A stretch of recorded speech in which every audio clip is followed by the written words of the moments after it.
talking about Enid. They've made an incredible team, and so as I speak about Pat tonight, I think we all know that Enid shares in this honor. Pat returned to Iowa in 1993 after retiring from a faculty position at the UCLA School of Medicine.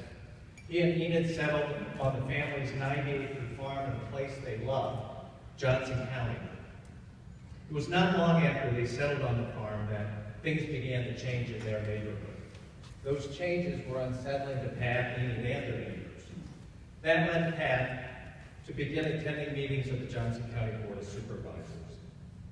I first met Pat when he showed up at the supervisors' meeting room to express concern about a major residential development on Sugar Bottom Road. This was a 30-plus lot development almost 20 miles north of Iowa City. At that time, it was an extremely controversial development proposal in the North Corridor. Concerns about traffic safety, water pollution, loss of farmland dominated that debate. The controversy surrounding this particular development went on actually for a couple of years and led the North Corridor neighbors to get very organized to protect their neighborhood and their natural resources. This land use controversy also coincided with efforts by the Johnson County League of Women Voters to encourage more openness and transparency in county government, especially the work of the Board of Supervisors. A hot issue back in 1993 and 1994 was whether or not board meetings would be televised. This was also the time and place that Pat became acquainted with the League of Women Voters. League members became regular fixtures at Board of Supervisors meetings. Every week, someone would be in the audience taking notes and following the action.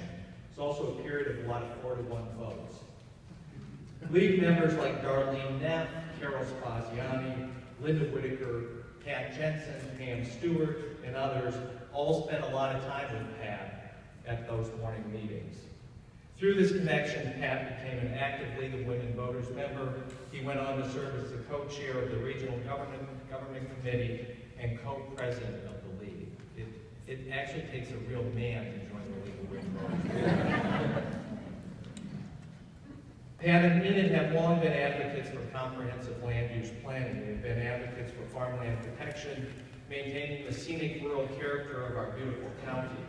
Pat was an instrumental voice in helping guide the county in the adoption of several land use plans. Back in the late 90s, Pat helped us update our county land use plan, which actually had not been updated in years. At a time, there was a lot of opposition to having any formal plan. The 1998 plan was quite controversial and passed on a 3-to-2 vote on my last day as county supervisor. The county land use plan has been updated several times over the years, and Pat has served on committees reviewing and making recommendations to those plans. Pat has always been willing to give his time and ideas to protect our environment and our rural quality of life. Most recently, Pat has been a strong advocate on issues surrounding the widening and straightening of Newport Road. As passion and rhetoric would escalate, Pat always spoke with a calm, soft voice. His thoughts were based on research and common sense and presented in a matter-of-fact manner. Amid the passion, which he also shared, he was always the coolest person in the room. Pat also brought a steady stick-to-itness to his work. Planning and zoning and road issues before the board often take years to play out, and really are always present. For more than 20 years, Pat has been a strong environmental activist, also serving as a board member of Environmental Advocates. Every elected official relies on the expertise of constituents to educate them on all sorts of issues. For me and many of my colleagues since, Pat has been that expert on all the best practices when it came to land use, water quality, conservation design, transportation, and natural resource preservation. On the political front, Pat and Enid also understood the importance of the political process and the need to actively participate in helping elect responsive representation. Pat became a very active Democrat, and not only did he and Enid participate in county election activities, they have also helped elect Democrats in every office. They have also been strong financial contributors and great volunteers for the Democratic Party. Let me end by saying, Pat, you have brought incredible passion, knowledge, and activism to make a difference in the lives of people and the natural resources in Johnson County. We have all benefited from your gentle demeanor, your firm views, and life experiences that you have so generously shared with all of us. Pat, congratulations on this honor. Come on up.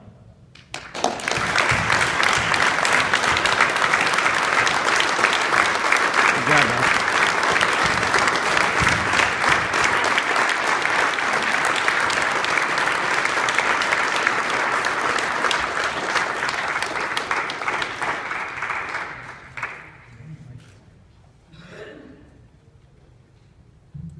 Thank you very much, Joe.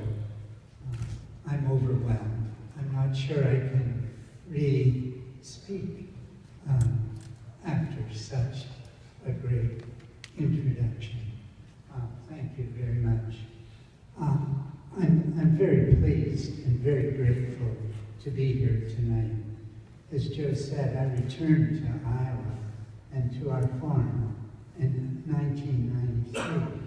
And he did a good job, excuse me, of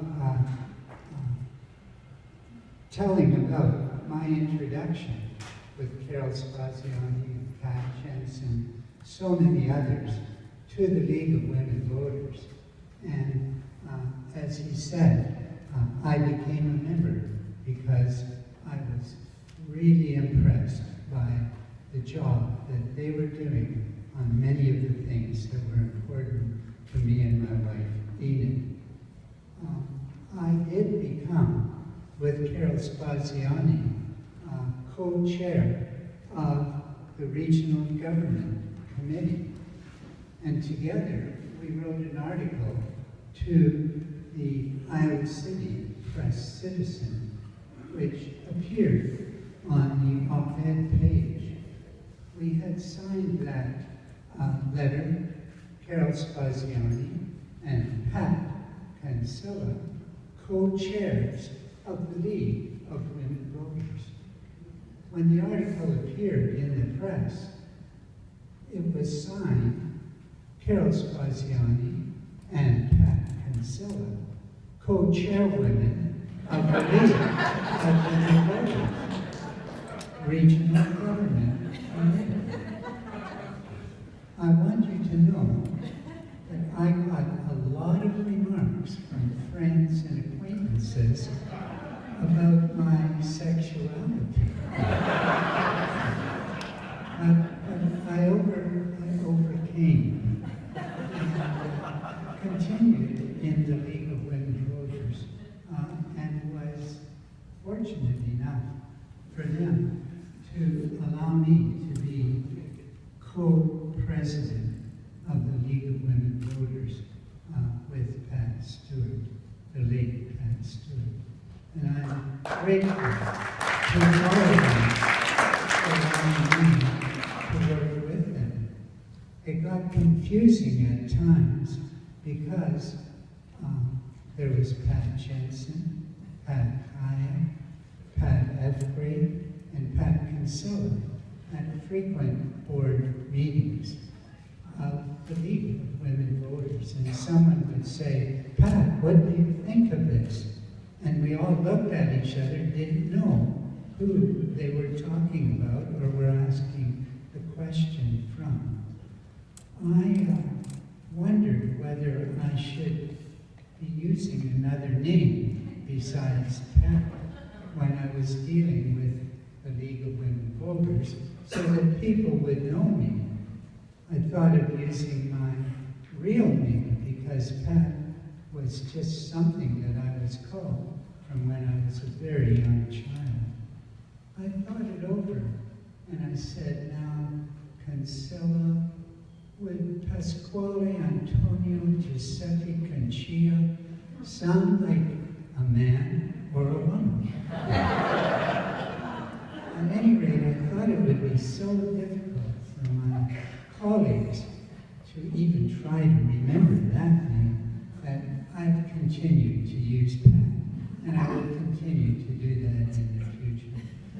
I would like to thank all of the people opportunity to work with. I'm particularly thankful to my wife, Enid, who has been such a loyal supporter of my many endeavors. Thank you, Enid.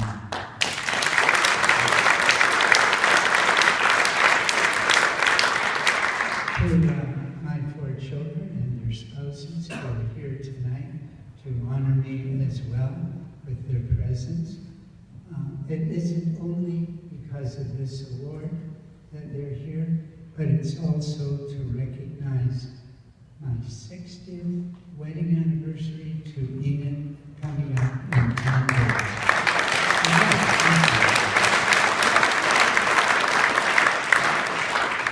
We've had a great time in Johnson County.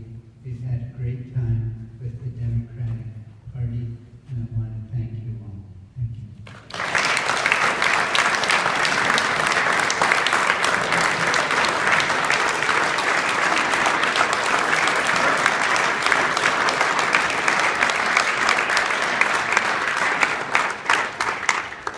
Next up, we have Randy Larson, who's going to be introducing Joe Johnson.